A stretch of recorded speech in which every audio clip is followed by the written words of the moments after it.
আমরা আজকে একটু সংস্কার নিয়ে কথা বলেছি যে পুলিশ প্রশাসনের সংস্কার, বিচার বিভাগের সংস্কার আমরা কি পেলাম। আপনি শ্রমিকের অধিকার নিয়ে কাজ করছেন দীর্ঘ দিন ধরে, শ্রমিকরা আসলে কি পেলো? আমরা জানি যেটা সংস্কার হয়েছে শ্রম অধিকার কমিশন থেকে যে সংস্কার প্রস্তাব দেওয়া হয়েছে, আমার মনে হয় যেটা একমাত্র সংস্কার কমিশন যেখানে আসলে অনেকগুলো বিষয়ে তারা একমত হয়েছেন, গুরুত্বপূর্ণ বিষয়ে, এবং সংস্কার আমরা দেখেছি সেই সংস্কারগুলো হতে, কিন্তু আসলে সুফল কি শ্রমিকরা পাচ্ছে? কি আপনার কাছে একটু আপডেটটা জানতে চাই।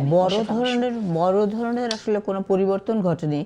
আপনারা জানেন যে ঐক্যমত্যের সরকার যখন আলোচনা ডাকে তখন সেখানে 5টা কমিশনের সুপারিশকে তারা বিবেচনায় নিয়েছেন এবং প্রত্যেকটা পলিটিক্যাল পার্টিকে, আমাদের পার্টিকেও তারা দিয়েছেন, সমস্ত পার্টিকে তারা দিয়েছেন। কিন্তু শ্রম সংস্কার কমিশনের সুপারিশ এবং নারী সংস্কার কমিশনের সুপারিশগুলো কিন্তু তারা সেটার কিন্তু আলোচনার মধ্যে আনেননি।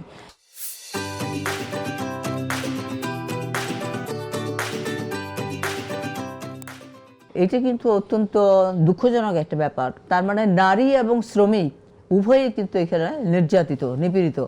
আজকে শ্রমিকদের যে অবস্থা আপনি দেখুন যে আসলে আমরা 2023 সালে যখন নাকি মজুরি বৃদ্ধি দাবিতে যখন আন্দোলন হয় তখন হাসিনা সরকার দেখা গেছে যে আমরা 20,000 টাকা ন্যূনতম মজুরি চেয়েছিলাম, গুলি করে 4 জন শ্রমিককে হত্যা করেছে, আশুলিয়ায় এবং গাজীপুরে হত্যা করেছে। একই রকমভাবে আজকে অগাস্টে 5 তারিখে 8 তারিখে সরকার গঠিত হয়েছে, অথচ আমরা সেপ্টেম্বরের 30 তারিখেই আমরা দেখলাম একজন ছাত্র উপদেষ্টা, তখন ছিলেন শ্রম উপদেষ্টা আসিফ মাহমুদ সজীব ভূঁইয়া, তখনই কিন্তু আমরা দেখেছি যে আশুলিয়াতে এক শ্রমিককে গুলি করে হত্যা করা হলো। তারা মজুরির দাবি করেছিল, সেই জন্য তাদেরকে হত্যা করা হলো। শুধুমাত্র একটি ফ্যাক্টরিতে না, সেখানে জেনারেশন নেক্সট আর আরেকটা ফ্যাক্টরি, সেই ফ্যাক্টরিতে একজন চম্পা খাতুন নামে একজন নারী সেখানে নিহত হলেন।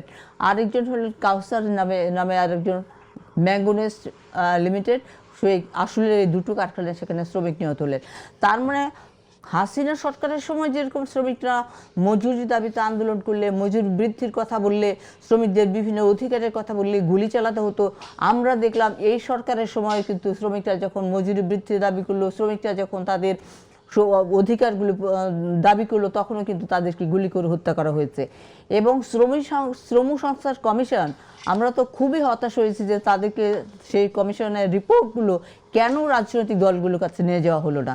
তাহলে রাজনৈতিক দলগুলোর কাছে যদি সেই শ্রম সংস্কার কমিশন যে রিপোর্ট নিয়েছে, শ্রম সংস্কার কমিশনের সুপারিশ নিয়ে আমার কোনো দ্বিমত নেই বা কোনো প্রশ্ন নেই, তা বলছি না, কিন্তু তাদের অনেকগুলো সুপারিশ অনেক পজিটিভ, এবং নারী সংস্কার কমিশনের অনেকগুলো সুপারিশও কিন্তু অনেক পজিটিভ। কিন্তু আমরা দেখলাম এই দুটো সুপারিশ কিন্তু কোনোভাবে রাজনৈতিক দলগুলোর কাছে নিয়ে যাওয়া হলো না, কোনো আলোচনা নিলেন না।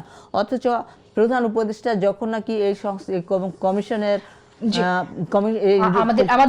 শেষ করে দিতে হবে, আমাদের শেষ করে দিতে হবে। আমি শেষ করছি এই বলে যে আসলে অবস্থার তেমন কোনো পরিবর্তন হয়নি। আমরা মনে করি যে আসলে আমাদেরকে লড়াই জারি রাখতে হবে, সমস্ত লড়াই জারি রেখে আমরা আমাদের অধিকার প্রতিষ্ঠা করতে হবে।